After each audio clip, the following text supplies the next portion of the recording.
Lindsay here, the Frugal Crafter. Today I'm going to show you how to color with your ink pads. I'm going to show you 3 different techniques, and we're going to start off by taking a piece of Bristol board, which is basically a smooth cardstock that's been treated so that it will hold watercolor all right. And I'm using a little pouch that I've put cornstarch in and basically just rubbing it all over my paper. The reason I'm doing this is because I'm going to stamp and emboss. So I am inking out my stamp with a black pigment ink. This is VErsafine Onyx Black, and then we're going to use embossing powder to emboss the images. I like to do them one at a time, so that way it just gives me a better impression. I find that if I forget to rub my paper with that anti-static pouch that I made beforehand, that I get globs of embossing powder or I get stray bits here and there, and it just doesn't look as nice when we're done.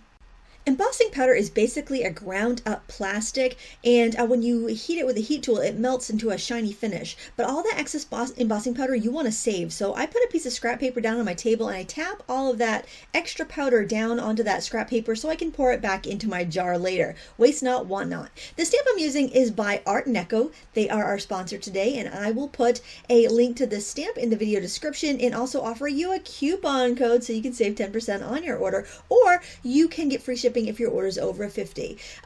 As soon as an area that you're embossing starts to go shiny, you want to move the gun to another portion of your design. If you overheat your embossing powder, it's not going to be raised and shiny. It will flatten out and get kind of dull. So just make sure that as soon as it gets glossy, you slightly move it over so that you get a really nice result.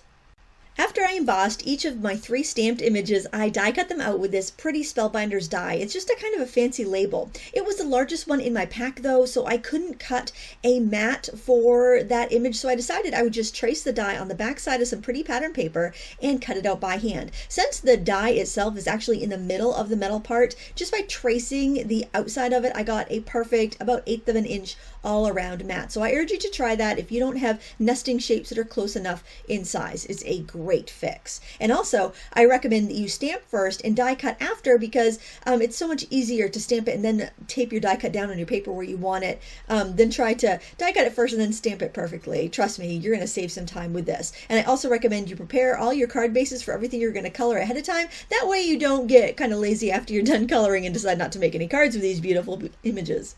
To prepare my card bases, so all I'd have to do when I was done coloring is just stick them down. I took a pre-made card base. These are from Micheals. They're just regular A2 size card bases, and I put a couple little lines of dry adhesive down. I'm going to be using some doilies, just regular old paper doilies, as my first layer. So I just stick them down on top of the adhesive and then simply trim away the excess from the back. When you trim from the back, you get like a perfect cut every time. You have the back of your paper to use as a guideline, so it just works out really well. Then I trimmed a piece of burlap ribbon long enough to reach along my card and secured it down with a piece of baker's twine. I knew I was going to glue down the colored mat with some wet glue, so I knew that would kind of seep down through the burlap and lock all my layers in place perfectly. I just repeated this process 3 times so I would have 3 card bases ready for my pretty colored images.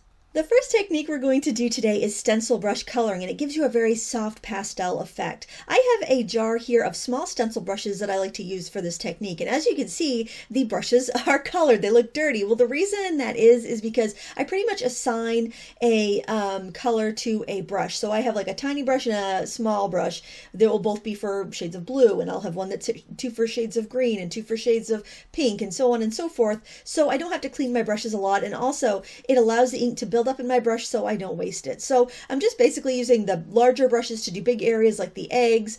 I'm using the smaller or medium size brushes to do the leaves, but I'm basically just dipping my brush on the ink pad and kind of scribbling in the color. It's very quick and very easy. To get a little dimension like I am with the flowers here, I'll put my color darkest towards the center and then let it feather out to the edges. It just gives us a more realistic look.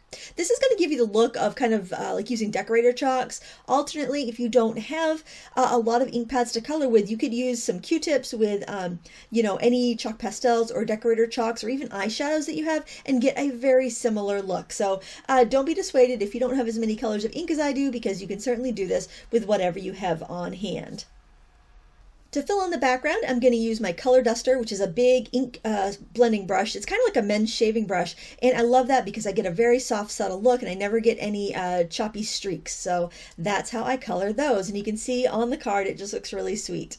Next up, we have coloring with sponges and ink pads. This gives you a more intense look, but is very similar to coloring with stencil brushes. These sponge applicators that I have, I picked up at a stamp show. They're made by Darice, and I think it was a package of maybe 10 for $5, and I've had them for a few years. The sponges I think will eventually wear down, but they're pretty inexpensive, and they are fairly durable. You can see right off the bat that I am getting a stronger concentration of color. I'm going in with this kind of light robin's egg blue color, and the sponge tip kind of glides across the paper, and it's really kind of fun to apply ink in this fashion.